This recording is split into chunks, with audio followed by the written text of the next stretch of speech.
This is the Lean Builders Hoots on the Ground podcast with absolutely, positively no bullshito. Join us as we dig into exactly what lean construction is and how we can use these concepts and strategies in the field.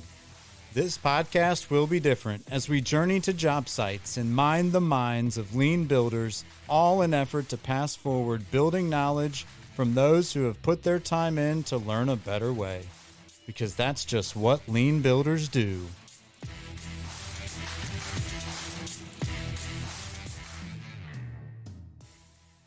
What's up, y'all? Adam Hoots here, the Lean Builder Hoots on the Ground podcast, coming to you with no bullshito. And today, got Mr. David Wolke, who woke up super early to meet me here in Clemson to record this episode. David, super happy to have you here and excited to introduce you to the Lean Builder Nation. Yeah, there we go. Oh man, it's freaking awesome. Who are you? Tell me. That's where I want to start. Who is David Wolke? Where I'm at now, or you want a little history? Yes. All right. Yes, and as to say. I went to University of South Carolina for electrical engineering at Gamecocks. Oh, We're going to say that this year. Wait a minute. Where are we? You can edit that part. That's right. Went to work for Milliken Textiles for about 7 years as a plant engineer. And then through that, met up with Hill Electric on the Hill in 2010. Worked through from project manager to operations manager, and responsibilities at the station weren't the same, but I'm vice president at Hill Electric here in upstate Anderson. Okay. So take me through that journey one more time now. Worked as a plant engineer at Milliken Textiles. It was my first job out of college. Figuring out a process, trying to understand how to make. I was at a plant down in Abbeville, responsible for maintenance, facility maintenance. I had a maintenance crew that was responsible for me. And then any development as far as machinery efficiency downtown. Then they moved me to the plant that used to be here in Clemson, right up where New Spring Church is now. I was there for a couple of years. Actually, my responsibility to take that plant and move it to a facility. And then that's when they shut that plant down and locked it down. Okay. So I was there. And then my last plant, I was the same role over the plant, facilities, environmental, a little bit of a catch-all. So you've always been in that hands-on environment, going and getting something done. Yes and no. The hands-on was probably by choice. Okay. When I first came out of college, I was 21 years old. Everyone that worked for me was at least 10 years older. Most of them had 20 years of experience in what they were doing. And what does that feel like? And pulling in. And so I didn't know anything. So I got out there with them and worked with them and asked them, how would you do this? What do you suggest? And rolled with it and learned that way. I ask you a question. Yeah.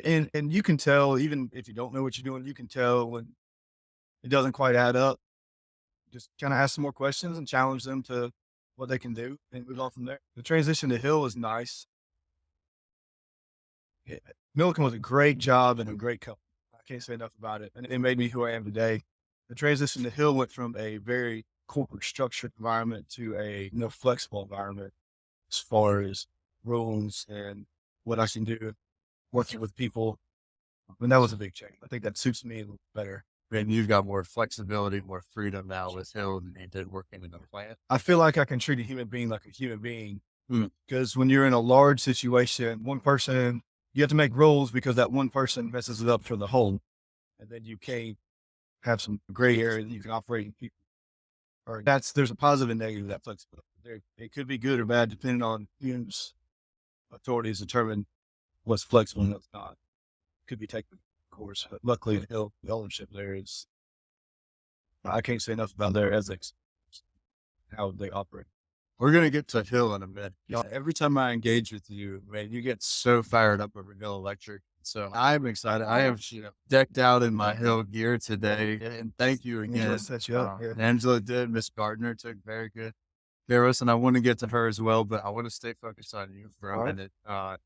Because you've got this kind of will and understanding, and like when somebody's in front of you, that is like the most important person of the world at that time. That's the feeling that I get from you very often. And it's cool. And it makes me remember you. And it makes me like, really just like, man, I hope people feel like that when I'm not there. I love what you said. Like you're allowed to treat human beings like human beings. And I think the construction industry needs a lot more of that. Where does that come from? I guess I get a lot of enjoyment out of serving others. It's funny, if I've got something I need to do at my house, but my neighbor has something they need help with, I'd much rather go help them than sit there and work at my own. It's strange, but that's a passion of mine. It's something God's put in me. And I really just get joy out of helping people, making them efficient and bringing joy to their life. It is strange that you take someone that's very technical minded, not only electrical engineering, but it's just the way I am. I want to problem solve. I want to touch stuff, put it together, follow instructions. But here I am managing people, which is the most non-technical, and there's no rules. Everything's so different. You have to be adaptive, but follow the rules at the same time. It's strange, but I guess we're on the whole. Well, tell me about that learning journey when when you are hands-on and in the facility fixing things versus, again, I get if this feel like you enjoyed that or appreciated that. Because there's a lot of people out there that are struggling where I'm the best electrician that's around. I can run conduit pipe like perfect 90s like you've never seen before, and I can pull wire and terminate with the best of.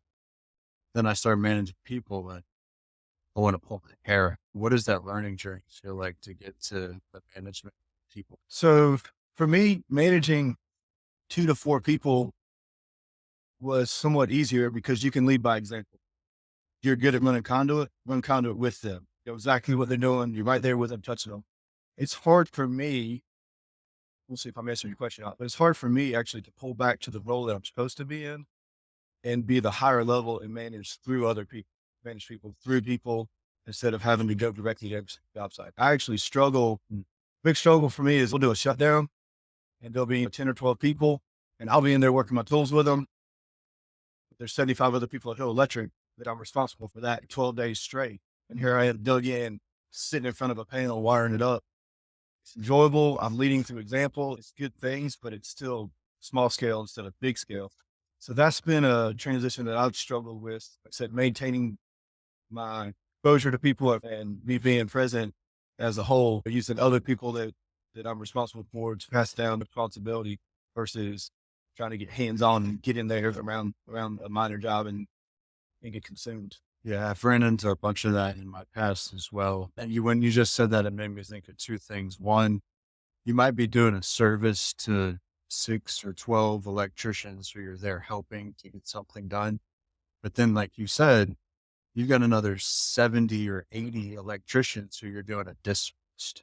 So Right. you really got to weigh the benefits of that service and where your time is spent best. I think that's one thing that you're making me pull out of what you're saying. And then the other thing is when you're in the moment and you're in the gear and you're wiring things and you're like, you put on some tunes, get it done. You're not planning for the future of that crew. Right. Now the Yeah. crew, like, Yeah, we'll hit a point where it's like, what do we do now? And it's like, yeah, what do we do now? yeah, There's got to be happy balance there because I do think it's important to get in there with your crew, especially when you're like I was young, dealing with an experienced crew that knows how to do what you don't know how to do yeah. to get it done, and that learning and show, hey, I'm willing to do what I'm asking you to do. I might not be capable, but I'm here to learn and model the soft side of things more so than physical action. Like that. What gets you fired up? Where are you passionate? What gets David excited? I think it's serving people. I Yeah. really enjoy it. I do a lot of that in my personal life. My family does. And then also at Hill Electric. How do you serve people in your personal lives? It's from the simple things of getting involved, like I said, with my neighbors, simple things like going to help them, being technically minded or having some of the tools that I have available for Hill Electric, equipment and stuff, going to help people. We serve at our church, the youth area. That's been a big thing. We've done that for 12 years now. You'd be amazed how much a young kid, 3 years old or so, how much they pick 1 hour a week of their time just showing them love. It doesn't have to be all on the right. You don't have to be perfect. It's kind of like I explain to my guys when we make an important decision, and there's a lot of disgruntledness about it. Hey, it might need to be the right decision, but based on here's the ethics we're basing it on. Here's our morals that we're using to get to this decision. So that's pushing behind it, and that's what's driving it. I think that's huge because that ends up, now you're not just making decisions for people. Now you're teaching them how you would make a decision. And that goes a layer deeper than, It's kind of like when someone moves up into a leadership role at Hill. I explained it. They're always scared. What if I make a mistake, or what if I don't know what to do? And I tell them, all right, I'm putting you in this position not because you know how to do everything. I'm putting you in this position because I trust you that the decisions you're making are for the right reasons. You mess up on the installation, we can fix that. Time and money will fix it. If you mess up because you're trying to shortcut or cheat or do something that's not of the right ethics pushing that decision, that's when it gets real messy. That's when we have a problem that electric loses business. So that's why I can support your decision if you're making it based on the right ethics and morals. I can't support your decision if it's not a major mistake. Amen. Amen. I hear you talking a lot about serving others, which I loved. And, I dropped this term the other week. I called it OPF, other people first. And I realized at a certain point in my life that I can't always live my life that way, that I've got to take care of myself. How do you take care of yourself? And don't say serving other people. That's not okay with. Full disclosure, when I get home, I don't watch the news.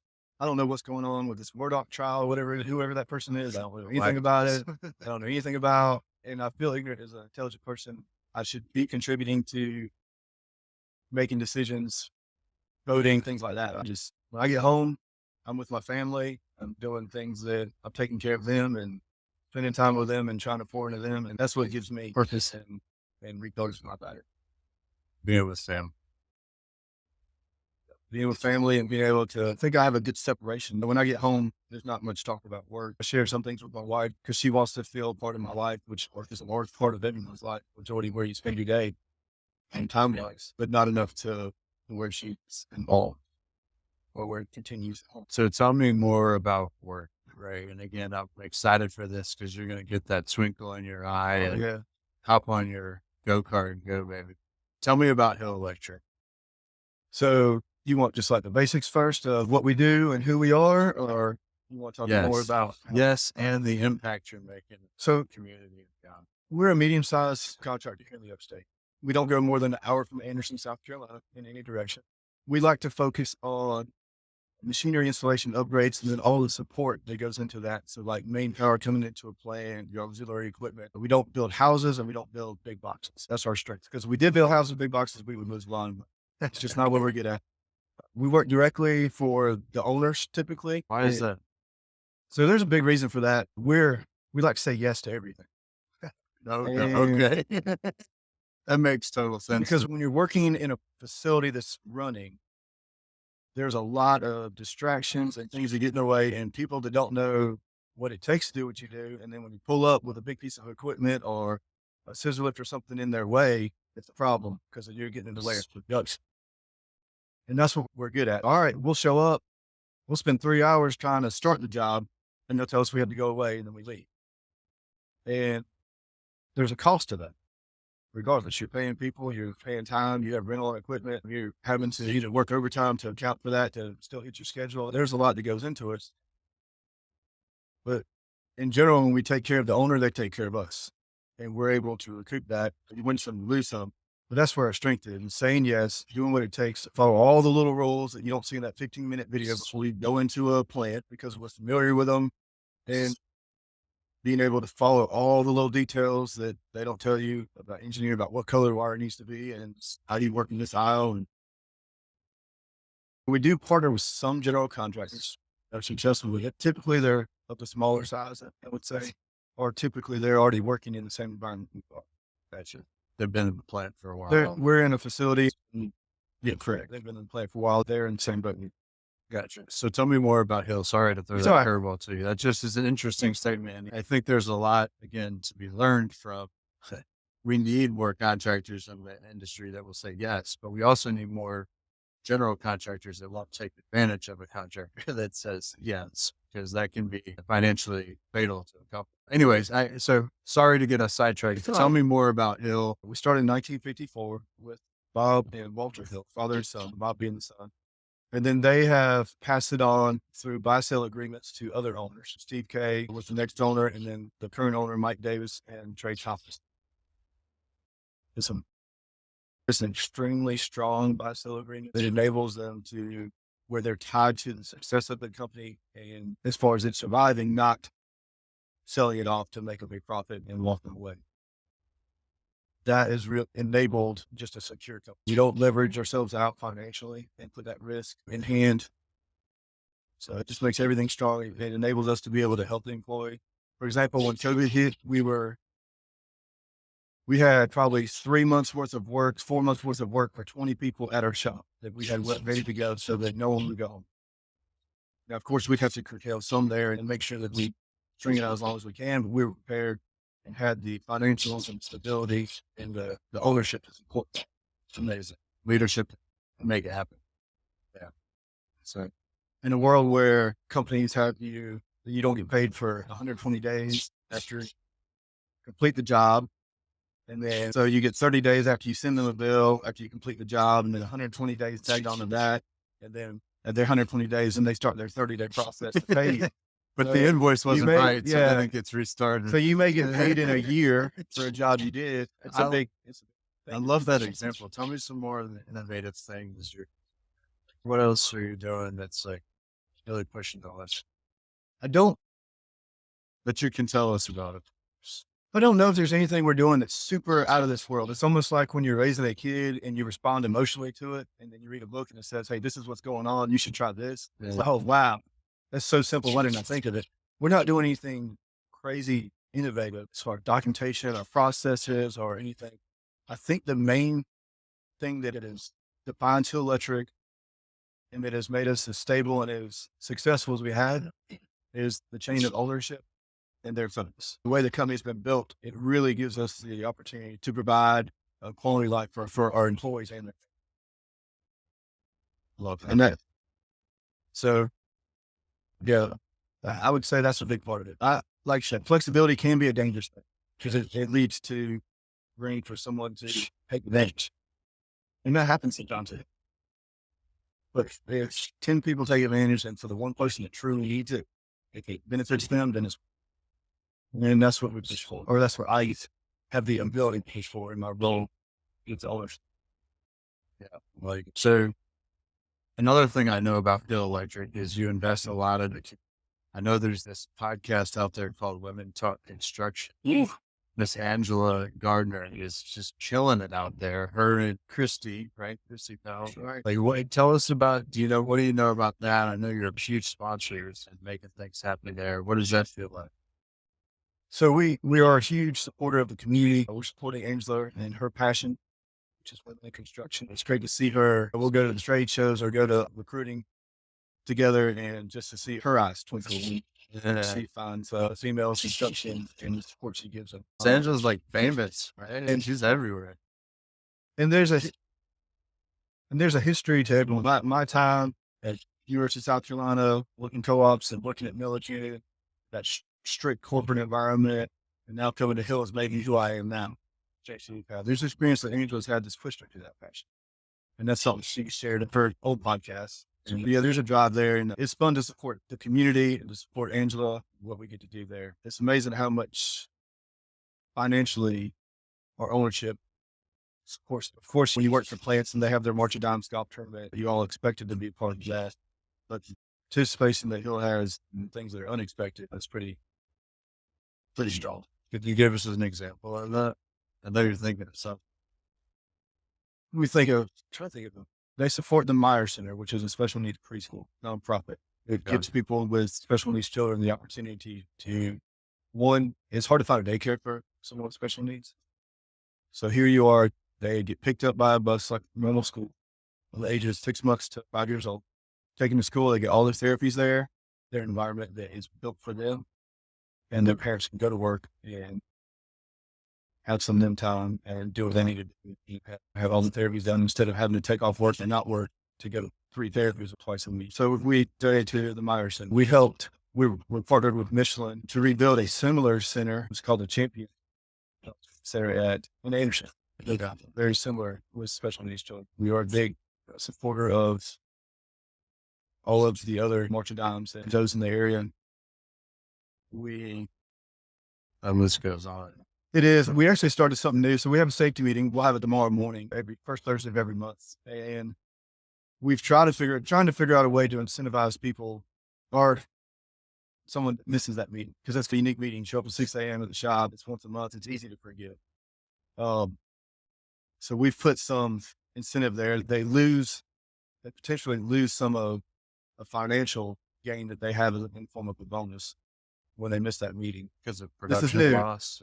No, because they're supposed to be because we're required to have these trainings and we want them there so that I can go to every job site every week or every month. So this is my way of getting to see everyone and letting them know the state of the company and cover safety and what's going on, key learnings, injuries that have happened. So it's important, even though it's probably seen as non-value added at times. It's not productive. Of your terminology, by the way, it's very lean. Appreciate that. And so now they have an opportunity to gain that back by donating some of their time to these nonprofits in the area. Yeah. We'll see how it goes. It's a new venture. How cool is that? We'll see. Love it. You have to keep us updated. They may just take their financial loss or they may see it. But the key is, I think once they spend that time and see what they can provide. Good job. Did I answer your question there? I think so. Yeah.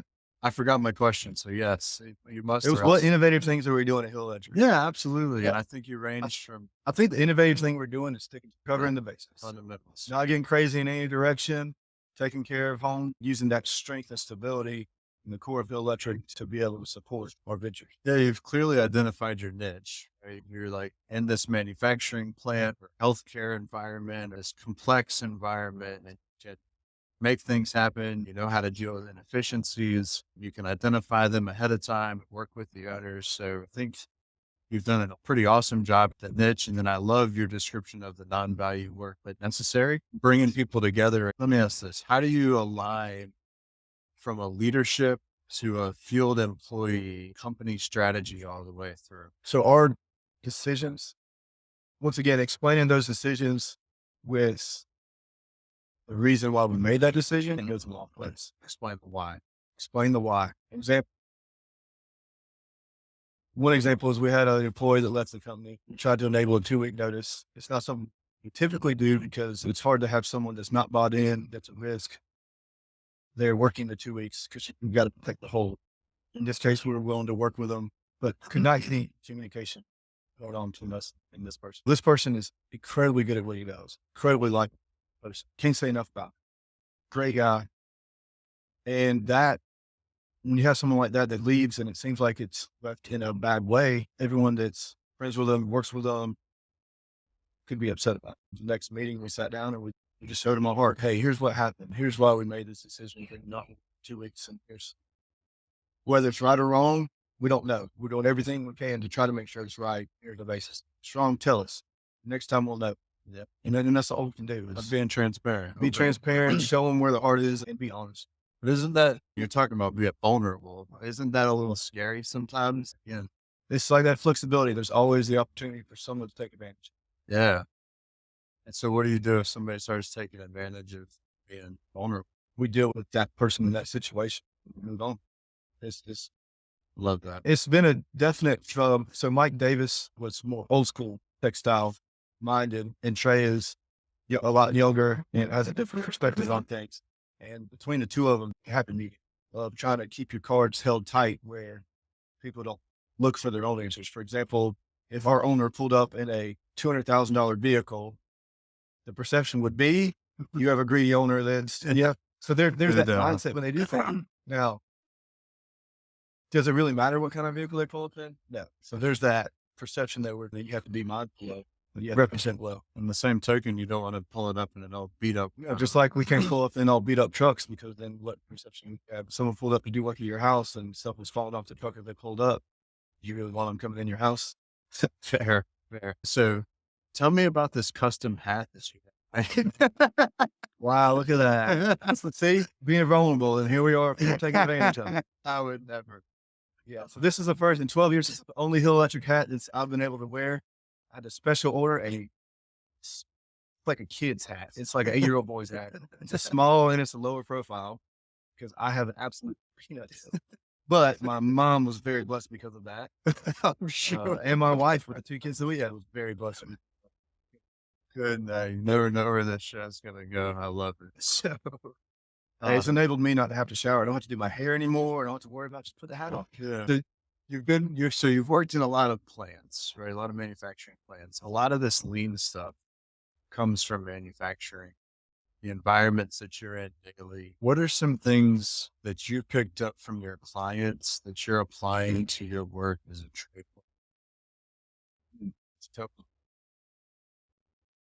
Don't worry. I'll wait.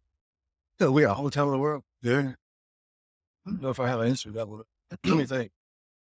Trying to think what lean things I've seen. Like daily meetings or production goals or rewarding or complimenting one person or Okay. So at one facility, we have started to be more, so we do all of their shutdown work. With that, a lot of times what that looks is they don't have the definites on what the schedule is going to look like, what work they're actually going to be able to do, what parts are finally there till 2 weeks before. Well, that makes it really hard to plan a 25-person shutdown when you have 75 people in the company and everyone else is having the exact same situation. So 2 to 4 weeks before Thanksgiving or Christmas, it's a fiasco of trying to sort people and negotiate who can go where, what we can get done in days. They've started involving us in those meetings ahead of time to start discussing what's potential, what's not potential. So I'm able to go ahead and allocate some resources and reserve those spots, let them know that so they don't get mad at us when we can't give them 25. And then they can use that to guide their own decision as far as what they plan on doing, if they need to get someone else to involved in order to complete that portion of it, what they want us to do versus other contractors where they preferred, they want us on the more difficult things. So that's been a huge thing in communication and trust there, where I don't just look like a jerk coming in and saying no. They can see that we're truly trying to support them.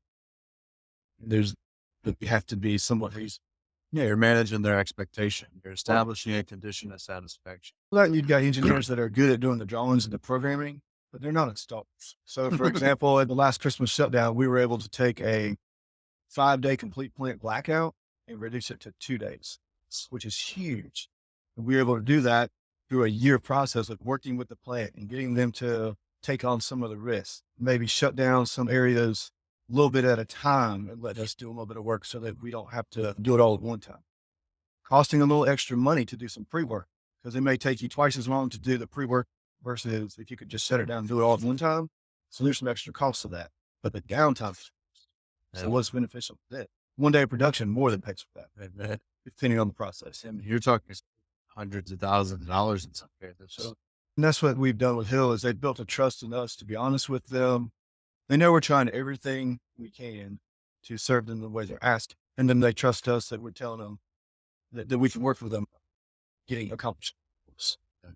When you're doing that pre-work, that pre-construction, how do you visualize your work? How do you understand what's going to happen?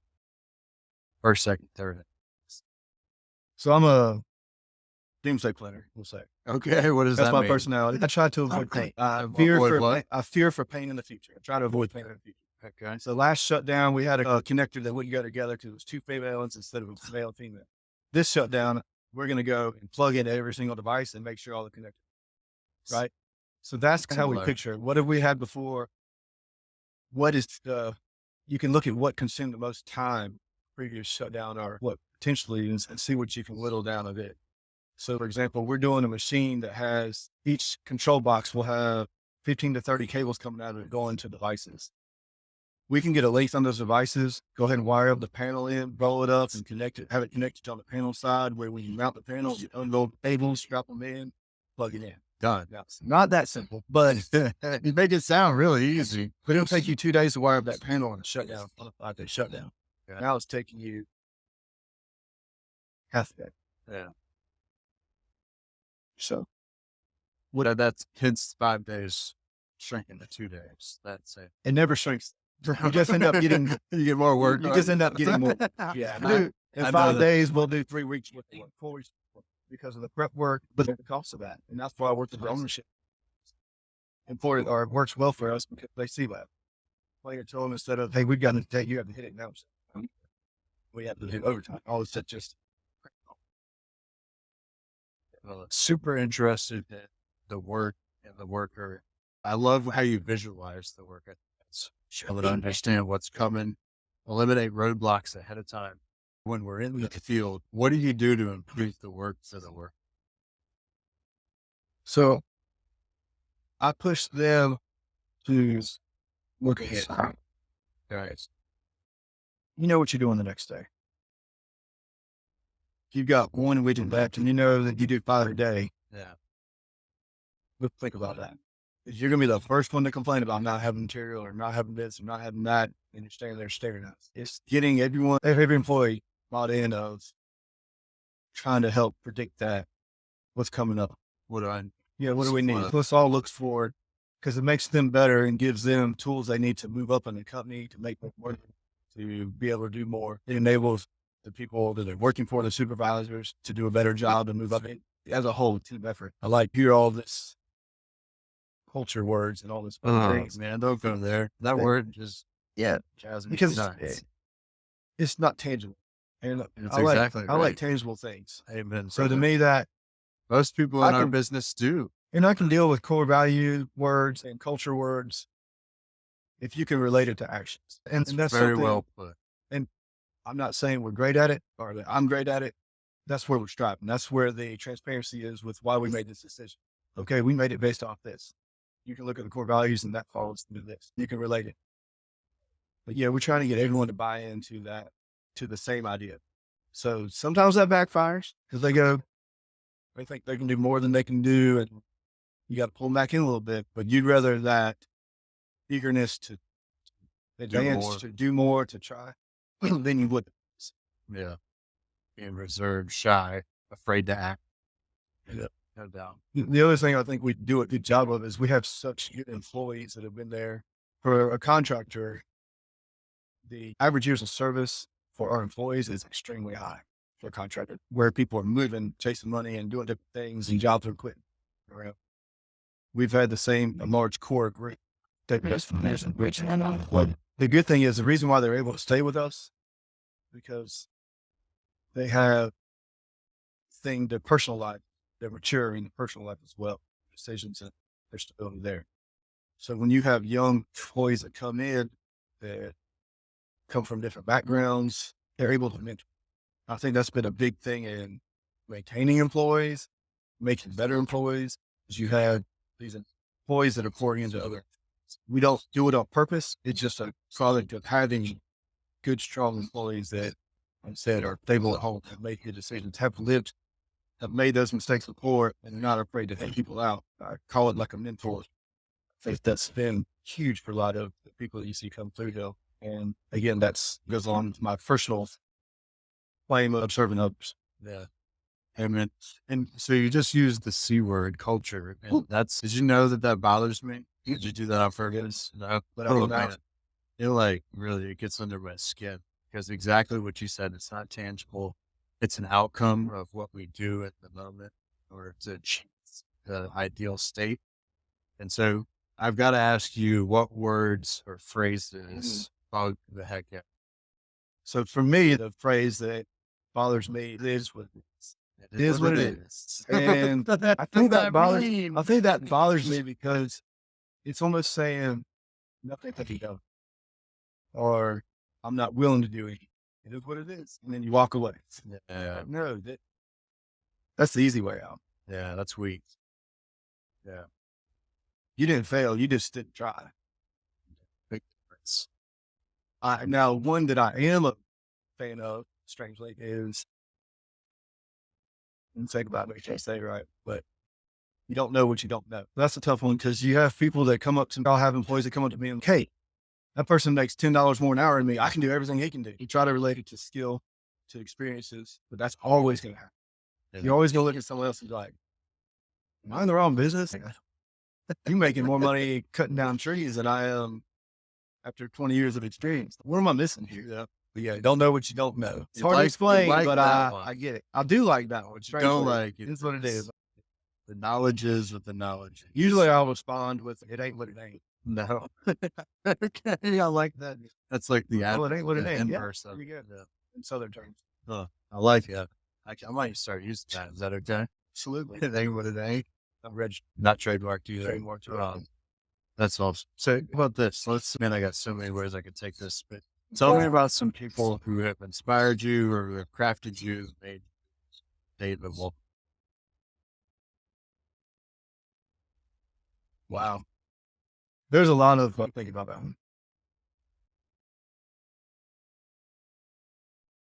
You have the obvious answers to that question of, I had a great childhood. I had a great family, great relationship with my parents. I've had a very successful marriage.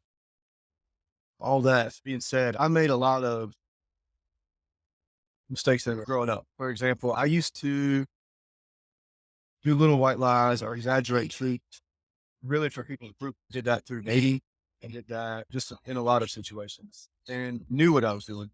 And that's something that I'm now like 100% against. I will be probably too honest with you now. I will go out of my way to make sure that you know this is going on or not going on because I've seen what happens if it's not known. I can't take that risk anymore. It's not worth it to me to cover that up. So all those experiences that I've had in the past, relationships with people, I was not a 4.0 student. I was a 3.0, 2.9 student. I had my struggles. That started off strong my freshman year, read that GPA down, and then but the last year I realized what was going on and hit it hard and better forward. So I made a lot of mistakes in my life, and the key is I think I've learned from them. Move forward. I have no regrets. Would I change things in the past looking back? Yeah, there's things I'd like to say, hey, I wish this would have gone different. But I have no regrets about what happened because that's what made me who I am now. Perseverance, baby. Yeah. So I have a very good friend that didn't have a great childhood growing up, had a dad that wasn't good. But he's the best dad, one of the best dads I've ever met. So all that pain that he went through, yeah, look at what he's able to do. It's louder. So That's cool. Break the cycle. Yeah, don't let your history define you, but looking back at it, thankful that what you were at. Don't let history define you. Learn from Don't let it define you as far as that's why I'm begging you. Yes. Did I answer your question? Oh, yeah. What else do you want to get out to the world? What is there something we haven't covered that you want to tell folks? And then I'm going to ask you for your mic drop. Mic drop? That's the one thing I was struggling with. Right on questions. Yeah. I don't have anything monumental. Surely you do. Man, it's a crazy world right now. You cannot find, if you got pulse, you can have a job. It's that easy. Yeah, it's a strange situation. What pay rates what they've gone up in the past 3 years. Yeah. It's wild. But are they going up to where they should be? Can't answer that. I don't know. I really don't know. I just seeing the amount of change. The amount of change in the time. I'm not saying that it's not warranted or it's not. But man, the amount of change in the amount of time, the demand is there. Yeah. We're competing with rates for people that travel. There's a big difference there. A lot more risk. My own bed. Yeah. Just the risk of, all right, when that job ends, how long you can go without a job. Yeah. We don't have that. We haven't had that risk in a long time. That risk is worth money. Take risk every day to them. That's the risk and reward. That's what they say. What they work to drive a car to work at. Potentially getting a record down. What work to your salary. Okay, so it's worth perspective. Like that. So how do we go out then? How do we sign? What's the message you want to leave with the Lean Builder Nation? Maybe how can they improve? How can they get better? What does that look like? What do you think about that one?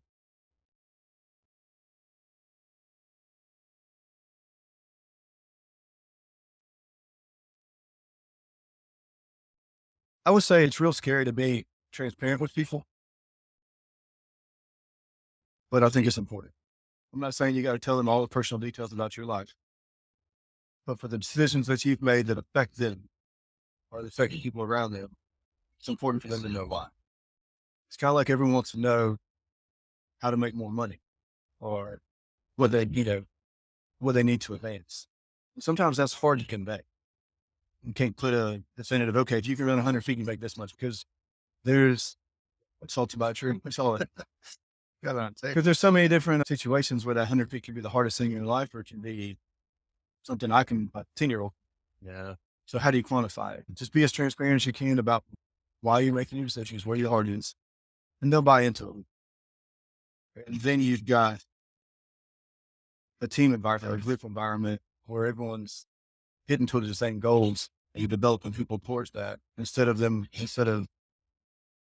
making up their own answers and getting the perception off from what reality is, that expectation. Like, see as a group, know as a group, and act. They're transparent. Well, thank you. Yeah. And those badass. What did we miss? I don't know. They should think of. Shoot, I don't know. I was, well, Killed it. here's the thing. If you got anything you want to change or add or ask more questions, I mean, call me up about You're it. coming next Wednesday, ain't you? Come teach your class. Yeah. I love teaching as long as prep to know what I'm teaching. I don't mind like this ad-lib was fine back and forth. I just want to make sure. So what I really love doing when I'm teaching is taking a concept that may be going on in your classroom and showing some real life examples of where it's applied or how it's affected, how you can use it. So tell me about the exercise that you do in the classroom, circuitry. I think I got it in my truck. I show We're going to do it next Wednesday. we can. Well, So it takes tell the team about it. about what the way I use it in that example Yep. or just what it is. What it is, and yes. So Yes. I use an example in training, and it's important for electrical work, especially what we do with the machine devices. And basically with ladder logic, it is, got it from Tri-County. We did some classes with Tri-County where they came in and helped our electrician become better. And they allowed me to use this as a training tool. So I did a guest lecture for Clemson Construction Management. How do you say it? CSM. CSM. Yeah. And last week, and use this as an example. So I took it to these really smart kids and explained it and did the first example with them and then gave them 15 minutes to finish it. And then offered them some cash money for whoever could finish it the fastest. Top 3 places. Out of 10 questions, the highest score was 6. And the next, I believe, was either 4 right or 5 right. And then the talk was on ethics. So then I went into some ethics and how we applied it to electric. And then I circled back to this example or this skill that, of this exercise. That so look, if you come to Hill Electric, 75% of the people that work at Hill Electric can ace this. Those people are going to be working. And you've got to somehow relate to them and lead them, even though they know more than you. They've been doing it longer than you. They're older than you. They've got you beaten just about every situation other than you went to school for 4 years. It'll humble you up quick. So how do you do that? And then walk them through that. So that was the example I used that for. At Hill Electric, we use it as a training tool because if you can look at that ladder logic, these guys, my employees can wire up a light switch or wire up 2 3-way switches at the end of each hallway. A switch at each end of a hallway and make it work. But you have to be able to draw that on a diagram or be able to read that drawing. And that's where this comes into it. So they've got it in their head how to do this logic. And they just need to be able to see it on paper, communicate. That way they can go the reverse because we're getting drawings handed to us from an engineer. And that's what it looks like. It's a different language. You gotta go figure it out. Also, once you learn how to do this logic to make the word problem fit this example, you troubleshoot. I love that. So